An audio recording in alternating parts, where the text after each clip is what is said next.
Assalamualaikum warahmatullahi wabarakatuh. Kami dari kelas R3D mata kuliah Statistika Dasar kelompok 9 yang terdiri dari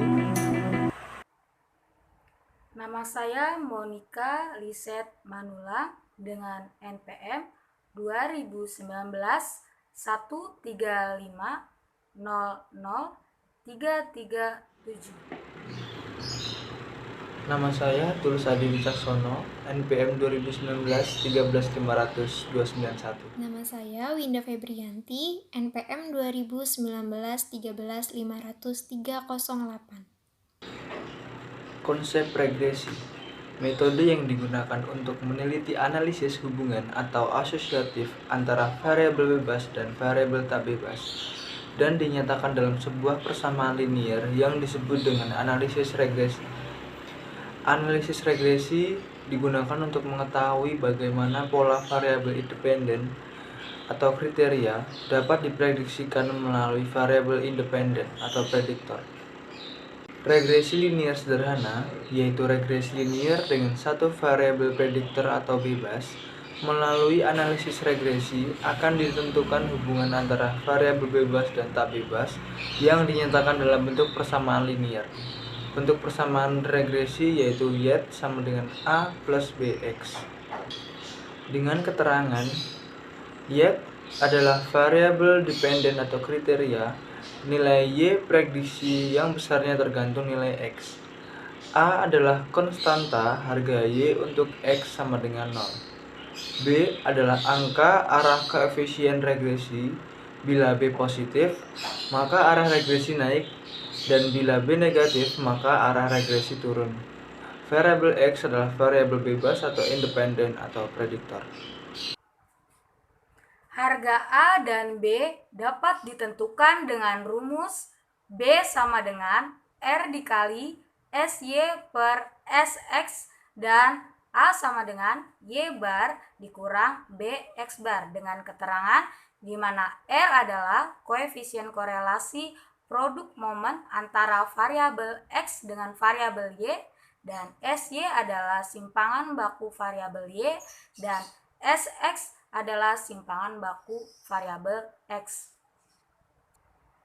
Harga A dan B juga dapat ditentukan dengan rumus B sama dengan N dikali sigma XY dikurang sigma X dikali sigma Y per N dikali sigma X kuadrat dikurang sigma X dikuadratkan. Untuk A-nya, A sama dengan sigma Y dikali sigma X kuadrat dikurang sigma X dikali sigma XY per N dikali sigma X kuadrat dikurang sigma X dikuadratkan.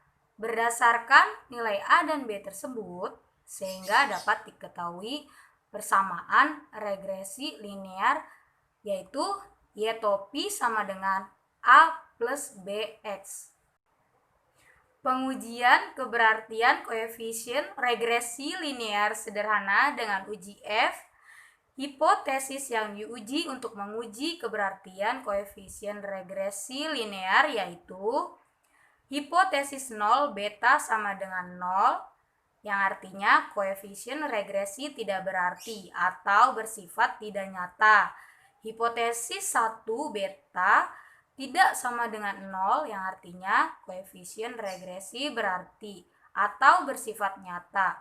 Untuk pengujian hipotesis ini menggunakan uji F dengan rumus F hitung sama dengan rata jumlah kuadrat regresi B per A dibagi rata jumlah kuadrat residu sama dengan S kuadrat regresi B per A dibagi S kuadrat residu. Baik, untuk selanjutnya akan dilanjutkan oleh Winda Febrianti. Baik, selanjutnya RJK Reg B terhadap A yaitu rata jumlah kuadrat regresi B terhadap A atau varians regresi B terhadap A. RJK Res yaitu rata jumlah kuadrat residu atau sisa atau varians residu atau sisa. Kriteria pengujian. terima H0 jika FH-nya ini lebih kecil dari F tabel. Dan tolak H0 jika FH-nya ini lebih besar dari F tabel. Nah, F tabela ini ditentukan dari tabel distribusi F untuk alfa tertentu, serta dk pembilang K sama dengan 1 dan dk penyebut sama dengan N-2. Atau K-nya ini sama dengan banyaknya variabel independen. Untuk memudahkan perhitungan FH, disajikan dalam tabel ringkasan ANAFA seperti berikut. Langkah-langkah penentuan tabel ringkasan ANAFA seperti berikut sudah dijelaskan seperti dalam persyaratan analisis uji kelinearan di bab 4. Kemudian di sini saya akan menjelaskan sedikit bagaimana menentukan nilai F tabel.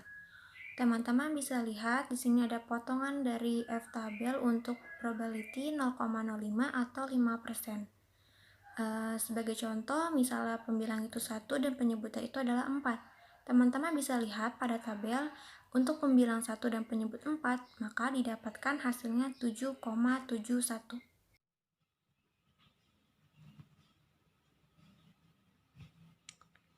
Baik, di sini saya akan menjelaskan contoh soal yang kedua. Di sini saya sudah menuliskan soalnya, yaitu sebuah penelitian ingin menganalisis hubungan antara kemampuan awal matematika X terhadap hasil belajar matematika siswa Y.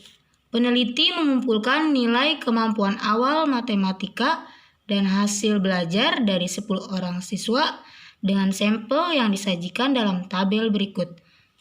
Berikut tabelnya. Tabel kemampuan belajar X dan hasil belajar Y.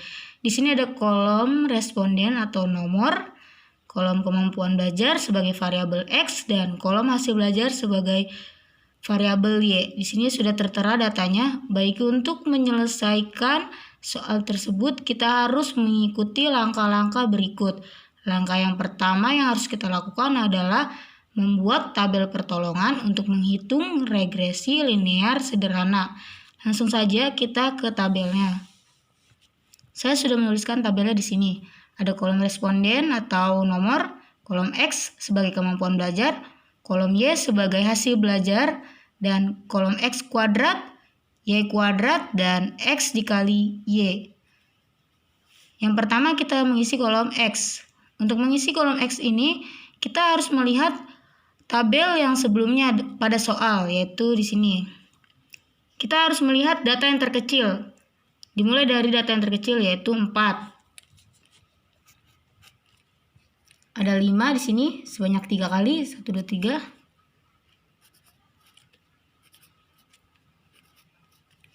Ada 6, 2 kali. 7 ada 2. Kemudian 10 dan 12. Baik, untuk langkah berikutnya adalah kita menjumlahkan sigma X-nya, yaitu dengan penjumlahan 4 tambah 5 tambah 5 dan seterusnya. Maka hasil sigma X-nya adalah 67. Kolom berikut yang kita isi adalah Y. Untuk Y kita melihat dari soal sebelumnya. Di sini kita harus sesuai dengan pasangannya. Contohnya, jika di sini X-nya 4, maka Y-nya 9. Jika di sini 5, maka Y-nya 8. 5, 9. 9, 7, 8, 7, 8. Kita melihat semua pasangannya sampai seterusnya 6. Dan 6. Tidak lupa kita jumlahkan, maka sigma Y-nya adalah 77. Baik, untuk kolom berikutnya adalah X kuadrat, di mana kemampuan belajar dikuadratkan. Di sini X yang pertama adalah 4, maka X kuadratnya 4 kuadrat, yaitu 16. 5 kuadrat, 25. 25, 25, 36, 36, 7 kuadrat 49, 49, 10 kuadrat 100, 12 kuadrat 144. Jangan lupa dijumlahkan, maka sigma X kuadratnya adalah 505. Untuk kolom berikutnya adalah Y kuadrat, di mana Y dipangkat kuadratkan. 9 kuadrat 81, 8 kuadrat 64, 81, 7 kuadrat 49, 64, 8 kuadrat 64, 7 kuadrat 49, 8 kuadrat 64, 6 kuadrat 36, dan 36. Kita jumlahkan lagi, maka sigma Y kuadratnya adalah 605. Untuk kolom terakhir adalah X dikali Y, di mana X dikali Y 4 dikali 9, 36, 5 kali 8, 40, 5 kali 9, 45, 45, 6 kali 7, 42, 48, 49, 7 kali 8, 56, 10 kali 6, 60, 12 kali 6, 72. Tidak lupa kita jumlahkan, maka sigma X kali Y-nya adalah 493.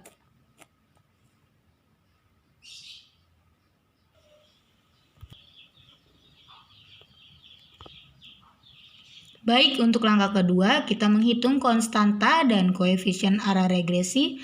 Konstanta regresi. Yang pertama kita menghitung konstanta regresinya, yaitu A-nya. Di sini saya sudah menuliskan rumusnya. A sama dengan sigma Y dikali sigma X kuadrat dikurang sigma X dikali sigma XY per N dikali sigma X kuadrat dikurang sigma X dikuadratkan. Untuk mengisi semua dalam rumus ini, kita berpacu dengan tabel pertolongan yang sebelumnya kita sudah isi. Di sini yang pertama sigma Y. Sigma Y-nya sudah kita dapatkan, yaitu 77.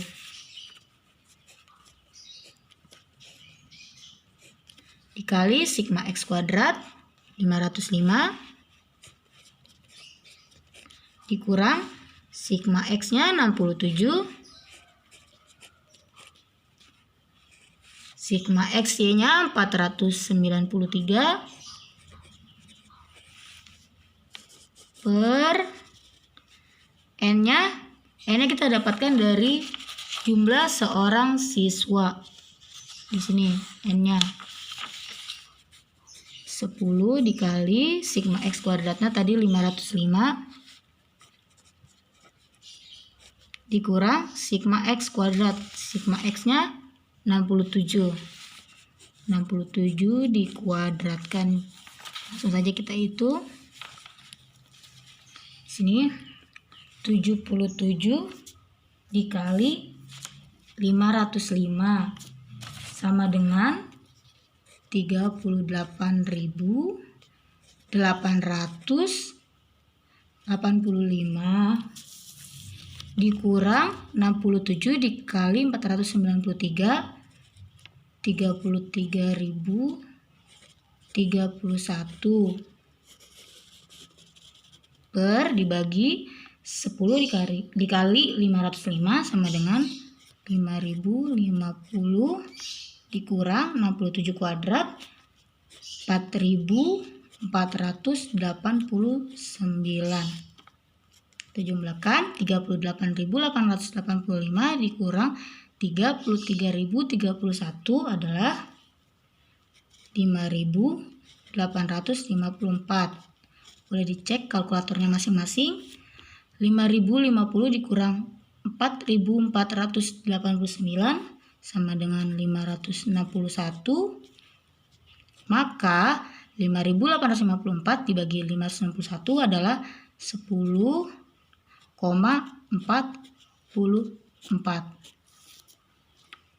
Sudah kita dapatkan A-nya. Untuk yang berikut kita menghitung koefisien arah regresi, yaitu B. Di sini saya sudah menuliskan rumusnya juga. B sama dengan N dikali sigma XY dikurang sigma X dikali sigma Y per N dikali sigma X kuadrat dikurang sigma X dikuadratkan. Tadi N-nya adalah jumlah siswa, yaitu 10 dikali sigma X Y-nya tadi kita sudah dapatkan, yaitu 493 dikurang sigma X-nya 67, sigma Y-nya 77 per atau dibagi N-nya 10, sigma X kuadratnya 505 di sini. Sigma X dikuadratkan, sigma X-nya tadi 67 dikuadratkan. Kita jumlahkan 10 dikali 493 adalah 4930.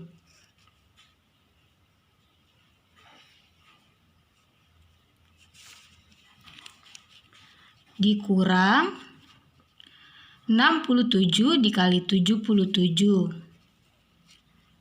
Hasilnya 5159 per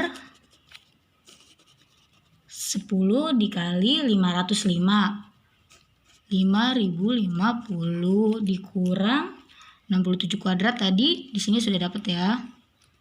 4489. Kita hitung kembali. 4930 dikurang 5159. Hasilnya minus 229 per 5050 dikurang 4489. Hasilnya 561. Maka min 229 dibagi 561 hasilnya min 0,408.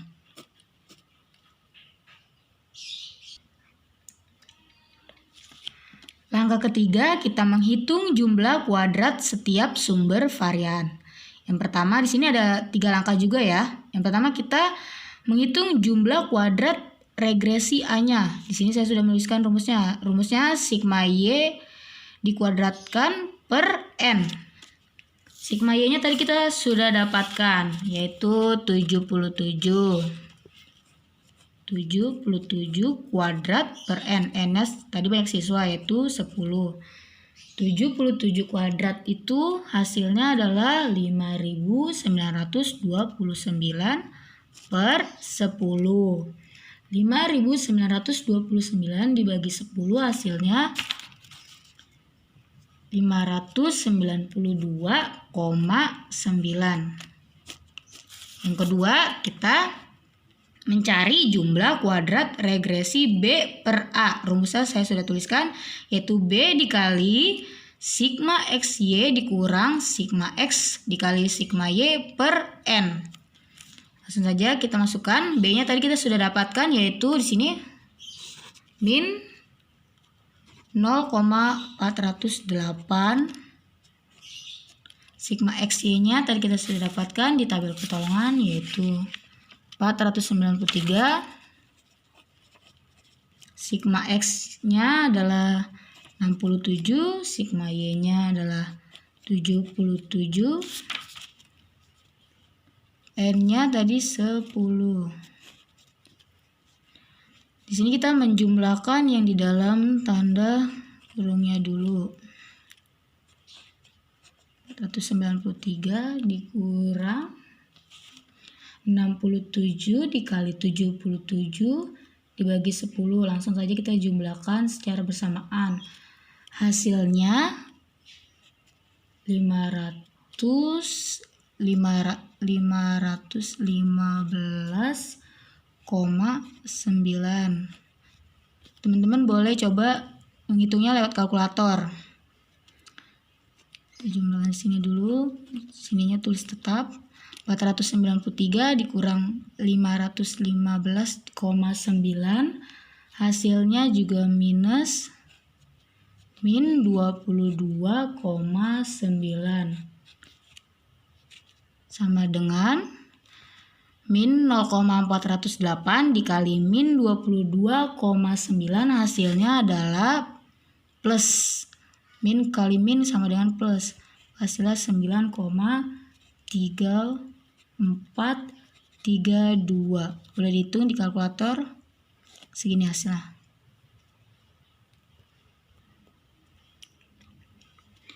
Yang ketiga, jumlah kuadrat residu atau sisa variannya. Di sini sudah ada rumusnya. Sigma Y kuadrat dikurang jumlah kuadrat regresi A dikurang jumlah kuadrat regresi B per A. Tadi sigma Y kuadratnya kita sudah dapatkan, yaitu gimana ya sigma Y kuadratnya 592,9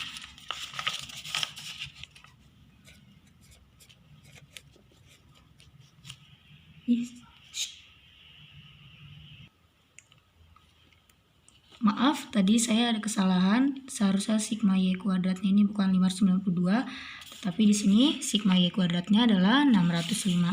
Kita coret aja. 605 dikurang jumlah kuadrat regresi A-nya. Tadi kita sudah dapatkan juga 592,9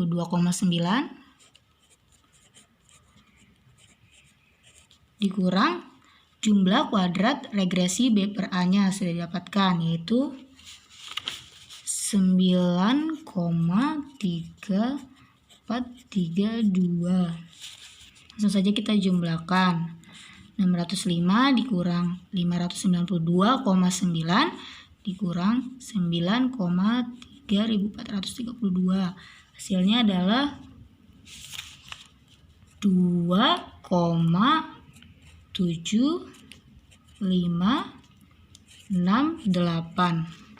Boleh dihitung lewat kalkulator. Ini hasilnya. Baik, untuk langkah keempat, kita menentukan derajat kebebasan dengan simbol DK setiap sumber varian. Yang pertama, kita menentukan derajat kebebasan regresi A-nya. Untuk derajat kebebasan regresi A-nya sama dengan 1 karena sudah menjadi ketetapan dari derajat kebebasan. Derajat kebebasan regresi B per A-nya sama dengan K. K itu sama juga dengan derajat kebebasan regresi, yaitu sama 1 juga karena sudah menjadi ketetapannya. Atau K ini juga menjadi banyaknya variabel. Untuk yang ketiga, derajat kebebasan residu atau sisa varian A. Di sini rumusnya ada N dikurang K dikurang 1. N-nya itu tadi jumlah banyaknya siswa, yaitu 10 dikurang K-nya tadi sudah didapatkan 1 dikurang 1. 10 dikurang 1 dikurang 1 hasilnya sama dengan 8. Baik, untuk langkah kelima kita menghitung rata jumlah kuadrat atau varian dari sumber varian yang diperlukan. Di sini ada 3 langkah juga untuk kita selesaikan. Yang pertama, rata jumlah kuadrat regresi A. Rumusnya jumlah kuadrat regresi A per 1. Tadi jumlah kuadrat regresi A-nya kita sudah dapatkan, yaitu 592,9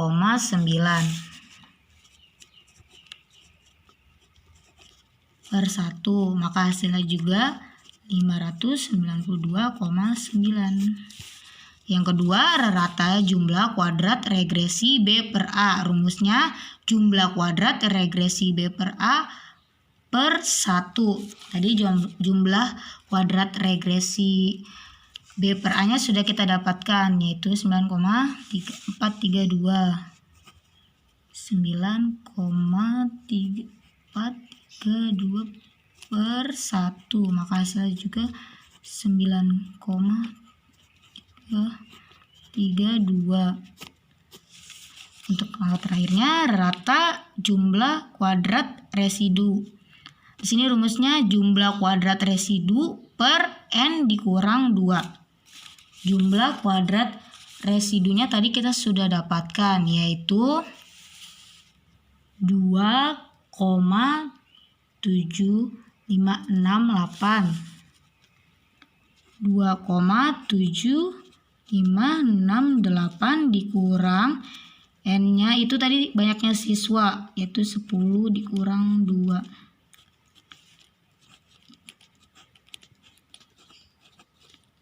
10 dikurang 2 sama dengan 8. Maka 2,7568 dibagi 8 hasilnya adalah 0,3446.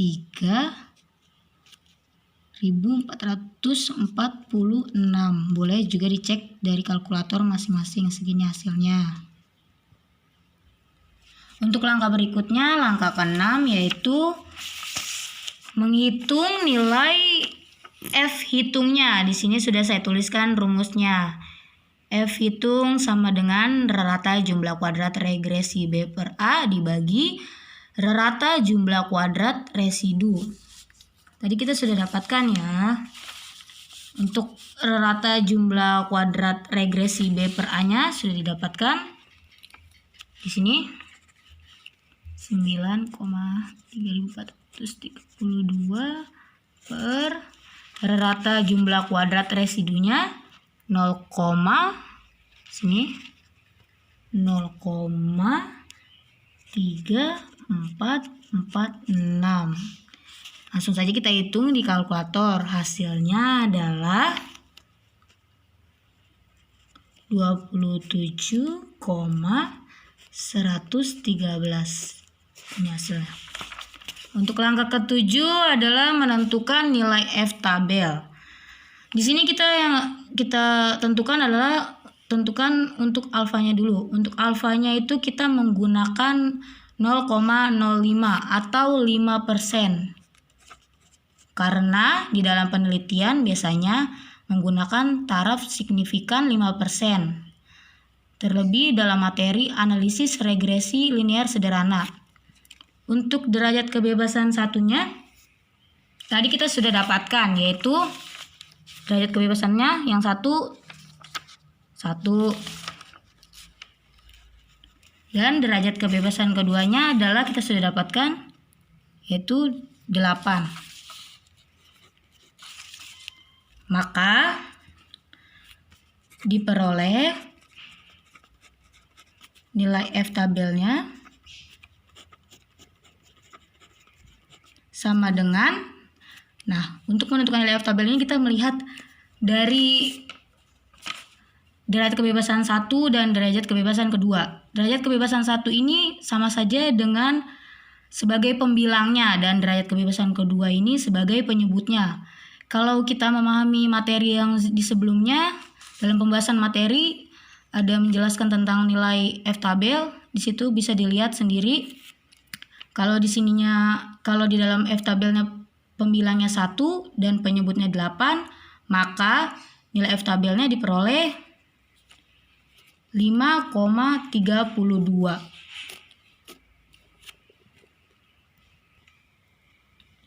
Baik, untuk langkah ke-8 adalah hipotesis yang diuji.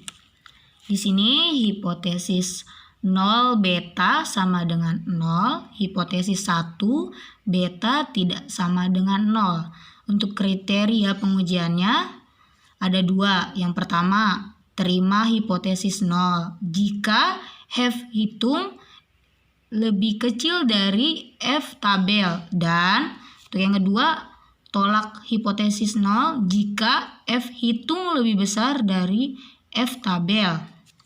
Untuk langkah terakhir yaitu pengujian hipotesis. Dalam menentukan pengujian hipotesis ini kita melihat perbandingan antara F hitung dan F tabel. Tadi kita sudah dapatkan F hitungnya 27,113.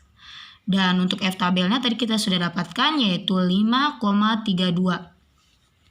Dari sini kita sudah melihat jelas bahwasannya nilai F hitung lebih besar dari nilai F tabel.